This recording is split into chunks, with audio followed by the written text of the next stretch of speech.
अस्सलाम वालेकुम स्टूडेंट्स, आज हम एक्सरसाइज 6.6 का क्वेश्चन नंबर 5 करेंगे।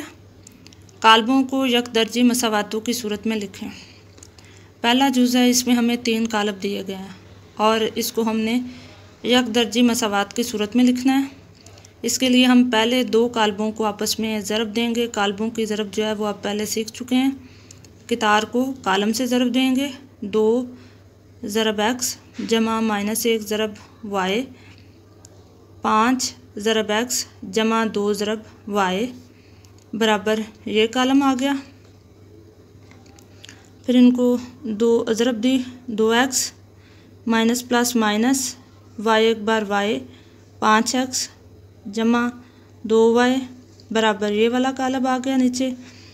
अब इसको मसावात की सूरत में लिखेंगे। 2x नफ़ी y बराबर 2, 5x जमा 2y बराबर 4। ये पहला जुज़ कंप्लीट हुआ। जुज़ नंबर 2 है, उसमें भी अगेन हम इन दोनों कालबों को ज़रब देंगे। -5 ज़रब x जमा 2 ज़रब y, 2 ज़रब x जमा -3 ज़रब y बराबर ये वाला कालब आ जाएगा। 5x नफ़ी 5x जमा 2y, 2x जमा नफ़ी 3y बराबर ये कालब आ जाएगा। अब इसको मसावात की सूरत में लिखेंगे। -5x जमा 2y बराबर है 2 के, 2x माइनस 3y बराबर है -1 के।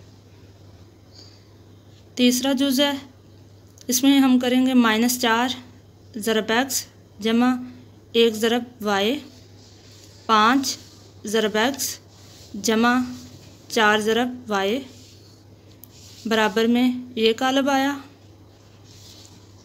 इनको आपस में ज़रब दी, -4x आ गया जमा y एक बार y आ गया, 5x जमा 4y बराबर ये कालब आ गया।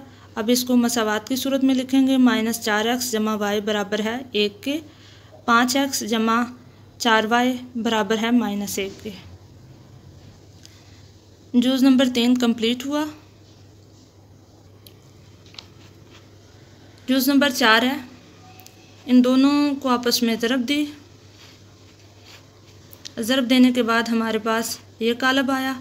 ये कालब इस कालब के बराबर हुआ। बराबर इसके बाद हम इसको मसावात की सूरत में लिखेंगे। ये पहली मसावात बनेगी इस तरह से, दूसरी मसावात ये बन गई।